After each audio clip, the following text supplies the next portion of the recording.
सर्वमंगल मांगल्ये शिवे सर्वार्थ साधिके शरण्ये त्र्यंबके गौरी नारायणी नमोस्तुते। ओम दुम दुर्गाय नमः। स्वागत है आपका हमारे चैनल पर। आज के इस वीडियो में आप सुनेंगे दुर्गा सप्तशती के 7वें, 8वें, 9वें और 10वें अध्याय की कथा। सभी प्रकार की व्रत कथाएं सुनने के लिए और दुर्गा सप्तशती के अध्याय सुनने के लिए आपको हमारे चैनल को सब्सक्राइब करके बेल आइकन पर प्रेस करना है और आज की कथा अच्छी लगे तो लाइक करना है और शेयर करना है। तो चलिए अब सुनते हैं दुर्गा सप्तशती के 7वें अध्याय की कथा। ऋषि बोले, तब आज्ञा पाते ही चंडमुंड आदि दैत्य आयुधों से सुसज्जित होकर चतुरंगिणी सेना के साथ चल पड़ी। वहां पहुंचकर उन्होंने देखा कि हिमालय की ऊंची स्वर्ण की चोटी पर सिंह पर देवी बैठी हैं और मंद मंद हंस रही हैं। इस प्रकार उसे देखकर पकड़ने की चेष्टा करने लगे। किसी ने धनुष चढ़ा लिया, किसी ने तलवार संभाल ली और कितने ही देवी जी के पास पहुंच गए। तब अंबिका जी उन शत्रुओं के प्रति क्रोध में आ गईं। उस समय क्रोध के कारण उनका मुख काला हो गया। देवी के माथे पर कुटिल होकर भौएं तन गईं। तब तो भयानक मुख वाली काली देवी तलवार तथा पाश लिए प्रकट हो गईं। उन्होंने अद्भुत सा खड्वांग धारण किया हुआ था। नरमुंडों की माला शोभित थी। चीते के चर्म की साड़ी पहने हुई थी। शरीर का मांस सूखा दिखाई देता था। अत्यंत भयानक रूप था। मुख को खोल रखा था। लपलपाती हुई जीभ और भी भयानक थी। धसी हुई लाल लाल आंखें थीं।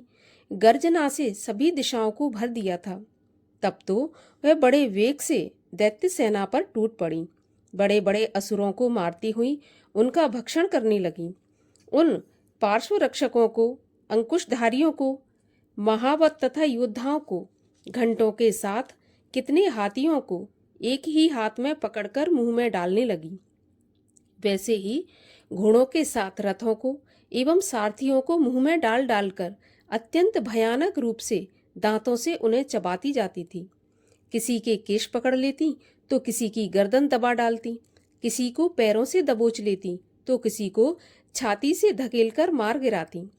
असुरों के द्वारा छोड़े हुए अस्त्र शस्त्रों को मुंह से पकड़ती जाती और दांतों से पीसती जाती।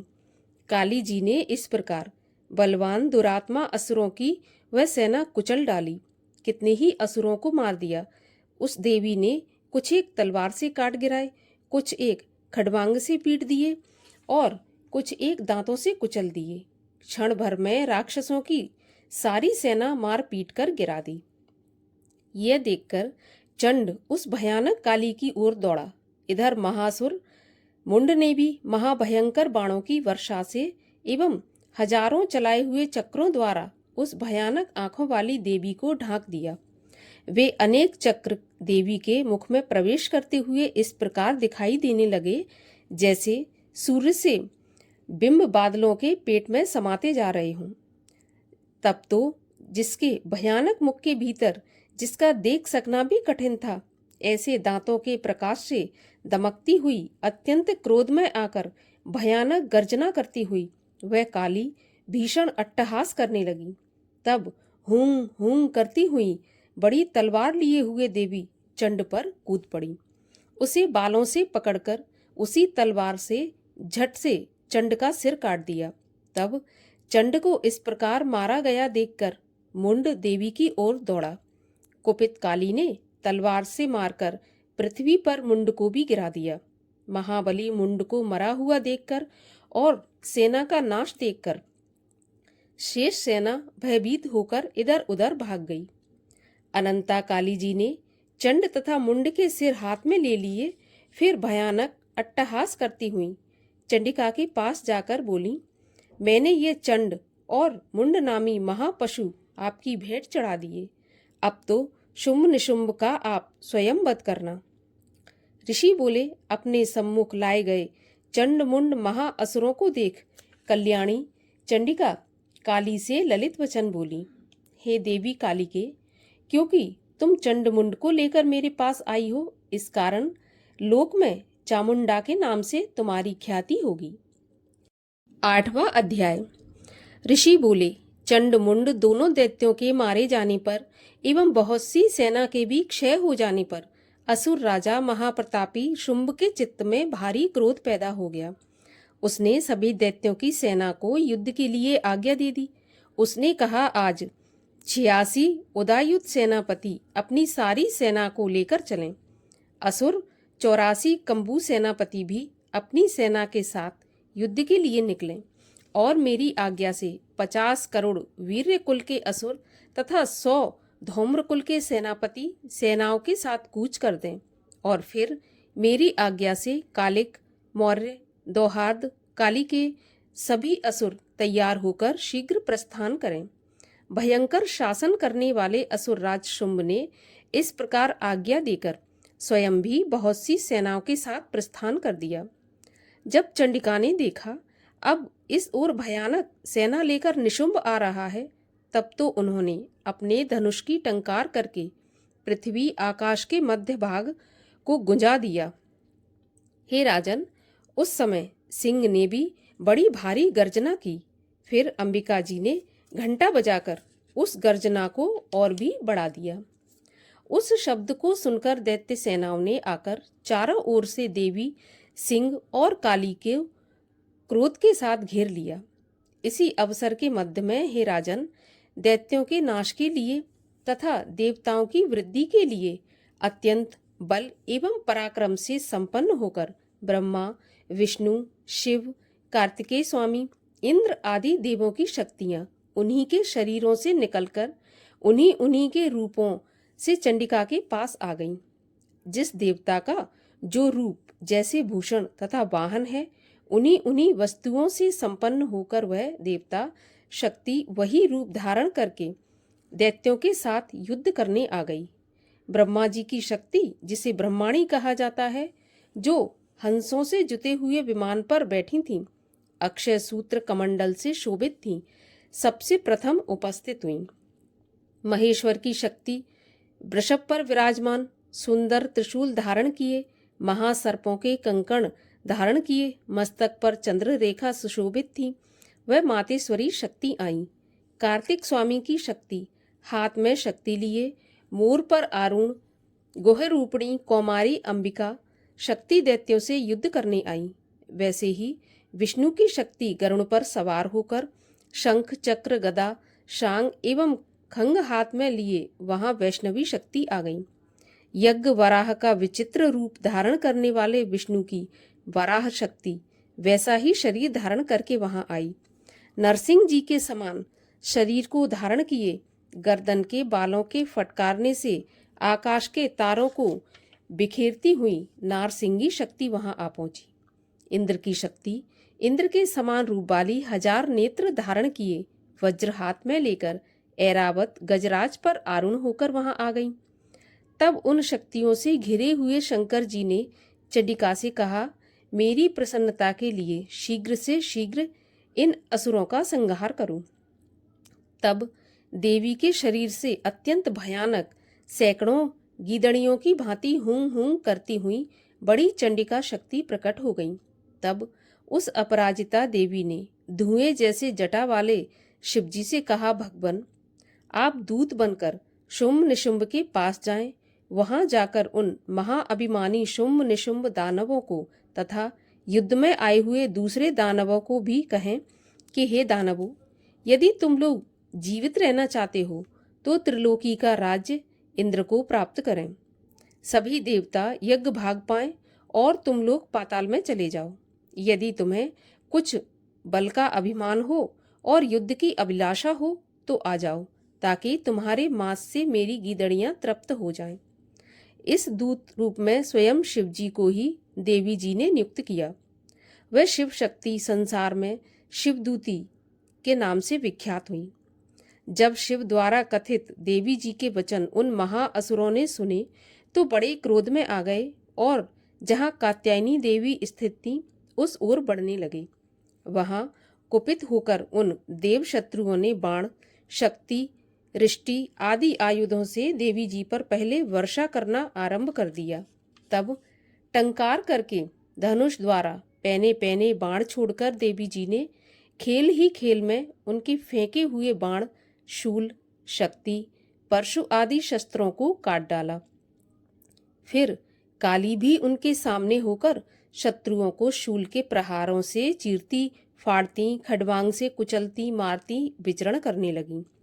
इधर ब्रह्माणी शक्ति भी जिस ओर दौड़ती उसी ओर अपने कमंडल का जल छिड़क देती, जिससे शत्रुओं का पराक्रम एवं तेज नष्ट होता जा रहा था। महेश्वरी शक्ति ने त्रिशूल द्वारा, वैष्णवी शक्ति ने चक्र द्वारा और कौमारी शक्ति ने शक्ति द्वारा उन दैत्यों का नाश करना आरंभ कर दिया। ऐन्द्री शक्ति के वज्र गिराने से सैकड़ों दैत्य दानव विदीर्ण होकर रुधिर के पतनाले बहाते हुए पृथ्वी पर गिरने लगे। वाराही शक्ति ने तो कुछ एक को तुंड प्रहार से मार गिराया। कितने दैत्यों की छातियां अपनी दाढ़ों के अग्रभाग से चीर डालीं। वराह मूर्ति ने चक्र द्वारा बहुत से दैत्य चीर फाड़ डाले। कितने महादैत्यों को नारसिंगी शक्ति अपने नाखूनों से विदीर्ण करके खाने लग गईं। कितने दैत्य शिवदूती के कठोर अट्टहास से भयभीत होकर पृथ्वी पर गिरते गए, फिर उन्हें वह खाती गईं। इस प्रकार अत्यंत कुपित होकर अनेक उपायों द्वारा बड़े बड़े दैत्यों को मारते हुए मातृगण को देखकर देव शत्रुओं के सैनिक भागने लग गए। उन दैत्यों को मातृगण से पीड़ित होकर भागते हुए देखकर क्रुद्ध महाअसुर रक्तबीज युद्ध करने के लिए आ गया। रक्तबीज के वज्रमय शरीर से एक भी रुधिर बिंदु जब पृथ्वी पर गिरती, तब उसी के समान बलवान दूसरा असुर पैदा हो जाता। उस महाअसुर ने आकर इंद्र शक्ति के साथ युद्ध किया। तब ऐन्द्री शक्ति ने अपने वज्र के द्वारा रक्तबीज की ताड़ना की। वज्र के लगते ही उसके शरीर से बहुत से योद्धा पैदा हो गए, जिनका रूप, पराक्रम रक्तबीज के समान ही था। जितनी भी रक्त की बूंदें शरीर से गिरती थीं, उनके उतने ही उसी के समान बलवीर पराक्रमी पुरुष उत्पन्न हो गए। वे रक्त से उत्पन्न हुए पुरुष भी अत्यंत भयानक अस्त्र शस्त्र से सुसज्जित होकर मात्र गणों से लड़ने लगे। फिर ऐन्द्री ने वज्र से उसका सिर क्षत विक्षत कर दिया। उससे रुधिर बह उठा। तब हजारों पुरुष उस रुधिर से पैदा हो गए। वैष्णवी शक्ति ने चक्र द्वारा उसे मारा। ऐन्द्री ने गदा द्वारा असुरराज की ताड़ना की। वैष्णवी के चक्र से क्षत होने पर उसके शरीर से जैसे ही खून बहा, उससे हजारों उसी के समान महाअसुर पैदा हो गए, जिनसे संपूर्ण जगत भर गया। कौमारी ने शक्ति से उसे मारा। वराही ने तलवार से, महेश्वरी ने महाअसुर रक्तबीज का त्रिशूल से हनन किया। उस दैत्य ने भी गदा द्वारा सभी मातृगणों को अलग अलग मारा। उस समय रक्तबीज बड़े क्रोध में समाविष्ट था। शक्तिशूल आदि आयुधों से कई बार विक्षत होने पर उसके शरीर से रक्त प्रवाह के पृथ्वी पर गिरते ही सैकड़ों असुर उत्पन्न हो चुके थे। दैत्य के खून से उत्पन्न उन असुरों से सारा जगत व्याप्त हो गया। देवताओं को डरा एवं उदास देखकर तब शीघ्र ही चंडिका ने काली से कहा कि चामुंडे, अपना मुख तुम अधिक विस्तार से फैला लो। मेरे शस्त्रों के प्रहार से गिरते हुए खून बिंदुओं से उत्पन्न महादैत्यों को अपने वेगवान मुख द्वारा खाती जाओ और युद्ध भूमि में खून से उत्पन्न इन महादैत्यों का भक्षण करती घूमती रहो। इस प्रकार कहकर चंडिका ने रक्तबीज पर त्रिशूल से प्रहार किया। फिर काली ने रक्तबीज का रुधिर मुख से ग्रहण कर लिया। उस दैत्य ने भी चंडिका पर गदा चलाई, परंतु उस गदापात द्वारा चंडिका को कुछ भी वेदना नहीं हुई। रक्तबीज के क्षत विक्षत शरीर से जो बहुत सा रुधिर गिरने लगा, उसे चामुंडा मुख द्वारा पीती गईं, और जो रक्तपात से दैत्य उत्पन्न हो गए थे, उन्हें भी मुख में डालती गईं। इस प्रकार चामुंडा ने सभी दैत्य खा डाले और रक्तबीज का रुधिर भी पी डाला। तब देवी ने शूल, वज्र, तलवार, रिष्टि आदि आयुधों से हीन उस महाअसुर रक्तबीज को मार दिया। शस्त्र समूहों से आहत होकर वह पृथ्वी पर गिर पड़ा। हे राजन, रुधिर तो उसका चामुंडा ने पी लिया था। उसकी मृत्यु होने पर देवता परम प्रसन्न हुए।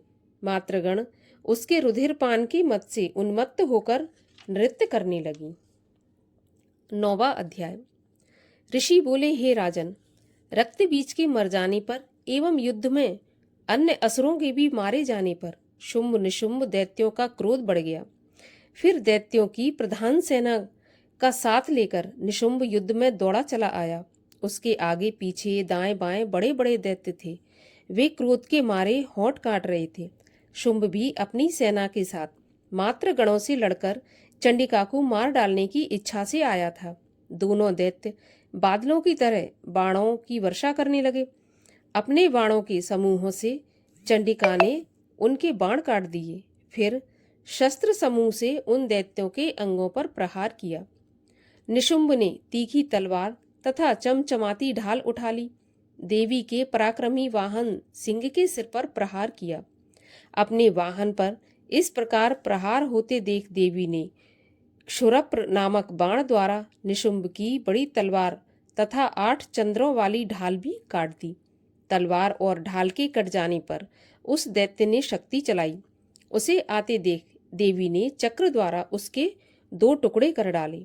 तब तो अत्यंत कुपित होकर निशुंभ दानव ने शूल उठा लिया और उसे फेंक दिया।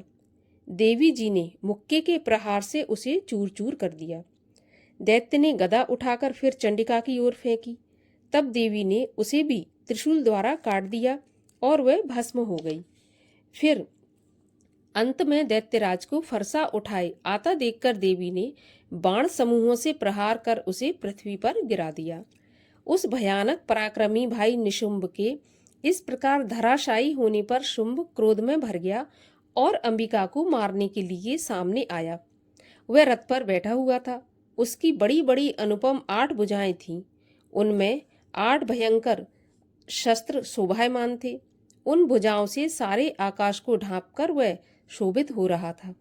उसे इस प्रकार आता देखकर देवी ने शंख बजाया और धनुष की अत्यंत टंकार की। समस्त दैत्यों के तेज नष्ट करने वाले घंटे का शब्द करके उससे दिशाओं को भर दिया। तब सिंह ने भी बड़े हाथियों के महामत को दूर करने वाली बड़ी भारी गर्जना लगाई। उसके द्वारा आकाश, पृथ्वी एवं 10 दिशाएं गूंज उठी।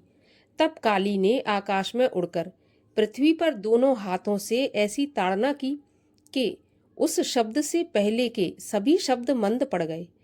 तब शिवदूती ने अमंगल रूप अत्यंत अट्टहास किया। उस ध्वनि से दैत्य डर गए। शुंभ के क्रोध का पारा चढ़ गया। फिर जबकि अंबिका ने कहा कि हे दुरात्मन, ठहर ठहर, तब आकाश में स्थित देवता जय जयकार करने लगे।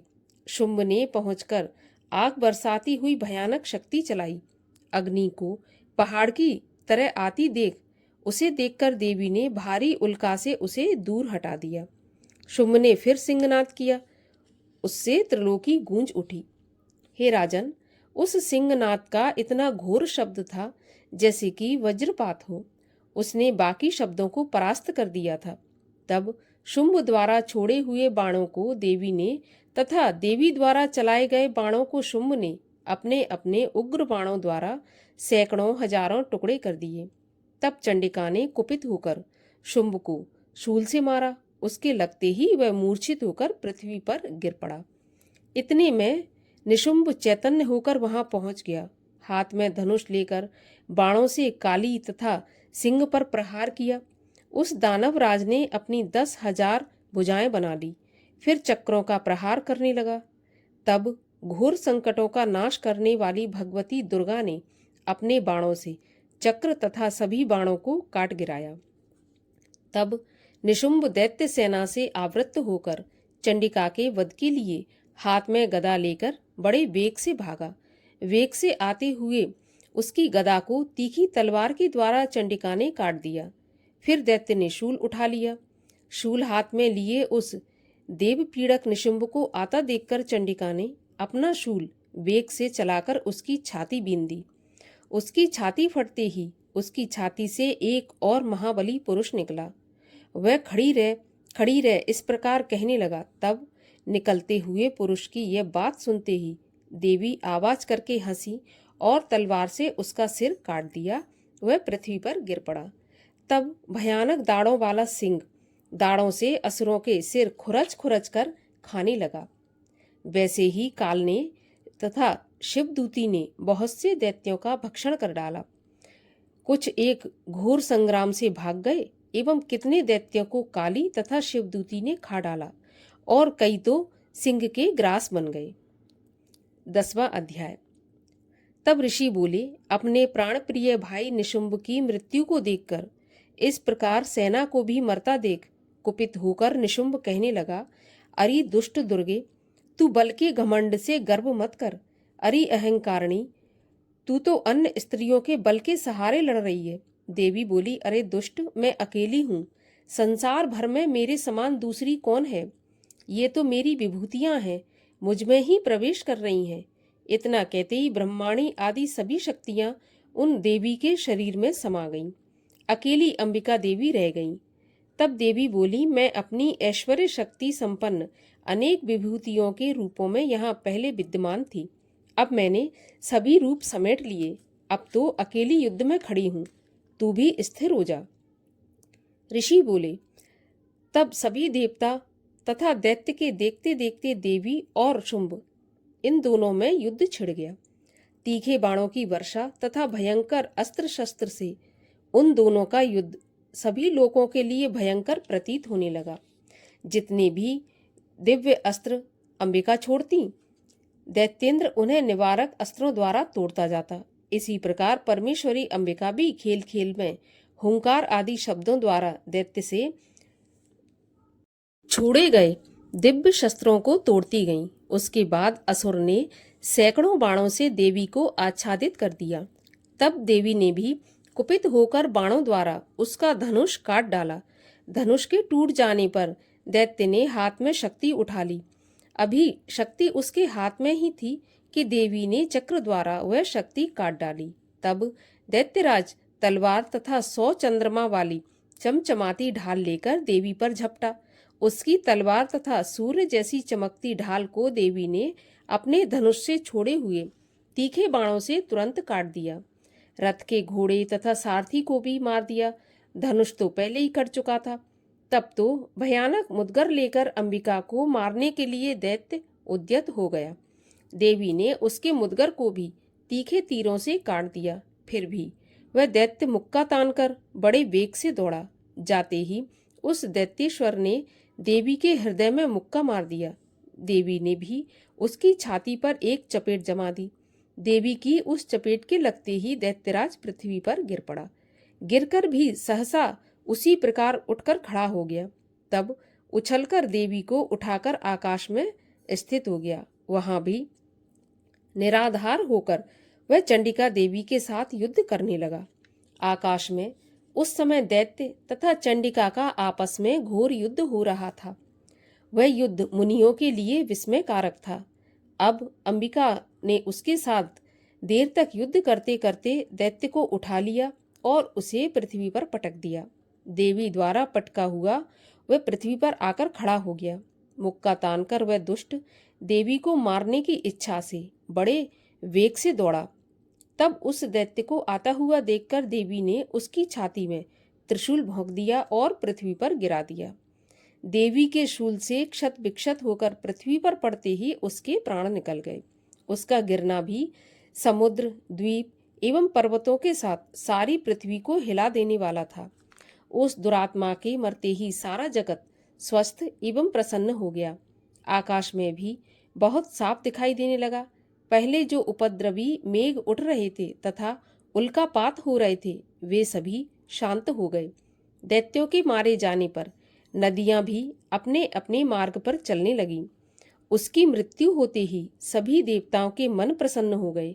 गंधर्व मनोहर गायन करने लगे, अप्सरा नाचने लगी, दूसरे बाजे बजाने लगे, वायु पवित्र होकर चलने लगी, सूर्य उज्जवल होकर चमकने लगा, शांत हुई अग्निशालाओं की अग्नियां जलने लगीं, दिशाओं की भयंकर आवाजें शांत हो गईं, प्रजा सुखी हुई और सर्वत्र शांति का साम्राज्य हो गया। इस प्रकार देवी ने देवताओं द्वारा स्तुति करने पर दैत्यों का नाश किया और देवताओं को स्वर्ग का सिंहासन वापस दिलवाया। कथा अच्छी लगी हो तो एक लाइक अवश्य करिए और चैनल को सब्सक्राइब करके जाइए।